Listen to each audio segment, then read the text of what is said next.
friends, welcome to Samayal. இன்னைக்கு நம்ம சேனல்ல பார்க்க போற ரெசிபி வந்து ஒரு ஸ்நாக்ஸ் ரெசிபி. என்ன ஸ்நாக்ஸ்னா உளுந்து போண்டா. இந்த உளுந்து போண்டா பெர்ஃபெக்ட்டா ஹோட்டல் ஸ்டைல்ல எப்படி பண்ணது நம்ம வீடியோக்குள்ள போகலாம்.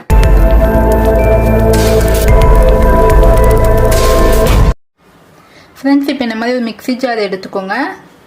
இதுல வந்து நான் 1/2 கப் உளுந்த வந்து நல்லா ஒரு 1 மணி நேரம் ஊற வச்சிருக்கேன். இப்போ ஆட் பண்ணிக்கலாம். ஆட் பண்ணி நல்லா மைய அரைச்சுக்கோங்க. இப்போ இது கூட சால்ட் வந்து நான் ஒரு 1/2 டீஸ்பூன் எடுத்துருக்கேன்.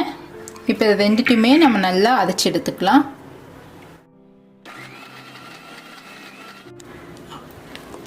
ஃப்ரெண்ட்ஸ், இப்போ பாருங்க, நல்லா வெண்ணெய் போல நல்லா அரைச்சிக்கோங்க. மைய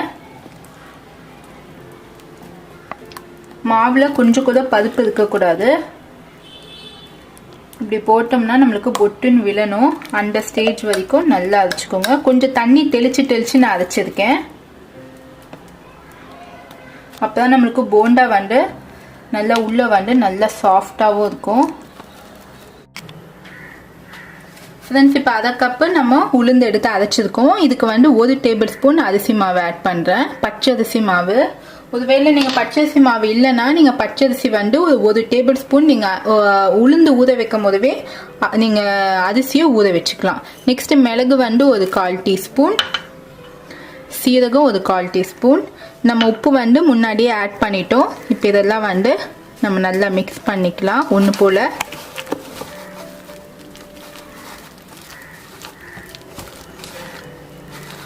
நல்லா மாவு வந்து நம்மளுக்கு இப்படி நல்லா சாஃப்டாக இருக்கணும். அட்லீஸ்ட் வந்து ஒரு 1 மணி நேரமாவது நீங்கள் உளுந்து நல்லா ஊற வச்சாதான் உங்களுக்கு போண்டா நல்லா இருக்கும். அரைக்கும் போது தண்ணி ஜாஸ்தியாக சேர்த்து அரைச்சிட்டிங்கன்னா உங்களுக்கு ஃப்ரை பண்ணும் போது எண்ணெய் ஜாஸ்தியாக இழுக்கும். இந்த படத்துக்கு தான் இருக்கணும். இப்படி எடுத்து போட்டோம்னா நம்மளுக்கு நல்லா கரெக்டாக விழணும். அந்த படத்துக்கு இருந்தால் போதும். ஃப்ரெண்ட்ஸ், இப்போ எண்ணெய் வந்து நல்லா காஞ்சிடுச்சு. இப்போ கை வந்து நல்லா வந்து நீங்கள் தண்ணியில் கொஞ்சம் விட்டுட்டு அதுக்கப்புறமா போண்டா போட்டுடலாம்.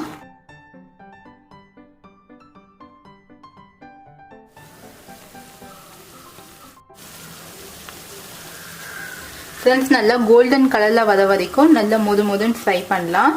இப்போ போட்டோன்னா உடனே வந்து இதை கரண்டி வச்சு கலர வேண்டாம். கொஞ்சம் வந்து அடிபாகம் நல்லா வெந்ததுக்கு அப்புறமா மிக்ஸ் பண்ணிக்கோங்க. ஃப்ரெண்ட்ஸ், இப்போ அடிபாகம் நம்மளுக்கு நல்லா வெந்துடுச்சு. இப்போ லைட்டாக டர்ன் பண்ணி விட்டுக்கோங்க. ஃப்ரெண்ட்ஸ், நல்லா ப்ரௌன் கலரில் நல்லா கிறிஸ்பியாக வர வரைக்கும் கொஞ்சம் மீடியம் ஃப்ளேம்லேயே வந்து நல்லா குக் பண்ணுங்கள். அப்போ தான் நம்மளுக்கு உள்ளே நல்லா வெந்திருக்கும். இப்போ நம்மளுக்கு போட்ட ஸ்டேஜோட கொஞ்சம் நல்லா உப்பி வந்திருக்கு. ஃப்ரெண்ட்ஸ், இப்போ பாருங்கள், நல்ல கோல்டன் கலரில் நம்மளுக்கு நல்லா மொதுன்னு வந்துடுச்சு போண்டா.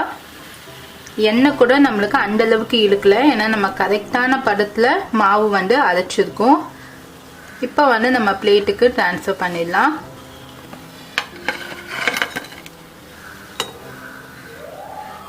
நல்லா இந்த மாதிரி கோல்டன் கலரில் வர வரைக்கும் மீடியம் ஃப்ளேம்லேயே நல்லா ஃப்ரை பண்ணுங்க. ஃப்ரெண்ட்ஸ், இன்னைக்கு வந்து நம்மளுக்கு உளுந்து போண்டா சூப்பராக வந்திருக்கு. நல்லா சாஃப்டாக இருக்குது பாருங்க. நம்மளுக்கு வந்து கல் மாதிரி இல்லாமல் நல்லா சாஃப்டாக இருக்குது. நல்லா மொதுன்னு இருக்குது. உள்ளேயோ வந்து நம்மளுக்கு நல்லா வெந்திருக்கு. ஃப்ரெண்ட்ஸ், உங்களுக்கு இந்த ரெசிபி பிடிச்சிருந்தா கண்டிப்பாக என் சேனலுக்கு ஒரு லைக், சப்ஸ்கிரைப் பண்ணுங்கள். இதான் என்னோட சேனலை ஃபர்ஸ்ட் டைம் பார்க்குறீங்கன்னா என் சேனல் பக்கத்தில் இருக்க பெல் பட்டன் கிளிக் பண்ணிக்கோங்க. லேட்டஸ்டான வீடியோஸை உடனடியாக பார்க்கலாம். சுவையான உணவுடன் ஆரோக்கியமான வாழ்வு. தேங்க்யூ.